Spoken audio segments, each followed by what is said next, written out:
കുറച്ച് വെള്ളരിക്കുണ്ട് മുളക്കാൻ പോകുന്നത്. ഇതെവിടൊക്കെ ഉണ്ട്. ഇതെവിടെ നമ്മുടെ മത്തങ്ങ വലുതായി നല്ല ഭംഗിയുണ്ട് കാണാം. ഇവിടെ ചീരൊക്കെ വലിച്ചിടാൻ പോകുന്നു. വേറെ വെള്ളരിക്ക് നട്ടണത്. ഇതെവിടെ വെള്ളരിക്ക് നട്ടതാണ് കേട്ടോ സ്റ്റൈൽ. ഇതവിടെ പയറൊക്കെ റെഡിയായി വരുന്നു. ഇത് വേറൊരു സ്റ്റൈലാണ്. നമ്മുടെ അലോവേറ പോയിട്ടില്ല കേട്ടോ. അതാ ഭംഗിയായിട്ട് വരുന്നുണ്ട്. ഇവിടൊക്കെ വൃത്തിയാക്കി കഴിഞ്ഞാൽ നല്ല ഭംഗി. ഇതായി കാണുന്ന ചീര മൊത്തം പറിച്ച് നീക്കാനുള്ളതാണ്.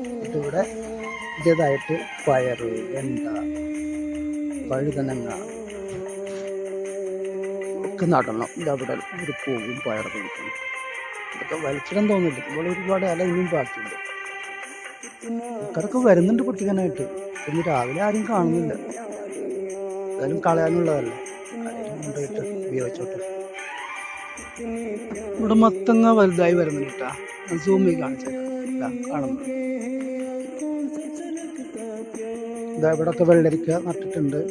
ഇൻഷാ അല്ലാഹ് ഭംഗിയാവും. കുറച്ച് കഴിഞ്ഞാൽ പൊന്തി വന്നാൽ നല്ല പച്ചപ്പ്, നല്ല കണ്ണിന് നല്ല കുളിർന്ന ഭംഗി. ഇതാ ഇവിടെ വേറെ എന്തൊക്കെ വിത്തൊക്കെ നട്ടിട്ടുണ്ട്. കയ്പക്ക 5 വിത്ത് നട്ട് ഒരെണ്ണം മുളിച്ചിട്ടുള്ളൂ. ഇനി വേറെ വിത്ത് ഇരിക്കുന്നത് നല്ലത്, അത് ട്രൈ ചെയ്യണം. ഇതവിടെ കയ്പക്ക വഴി എങ്ങോട്ട് പോകണമെന്നറിയാതെ അലക്ഷ്യമായിട്ട്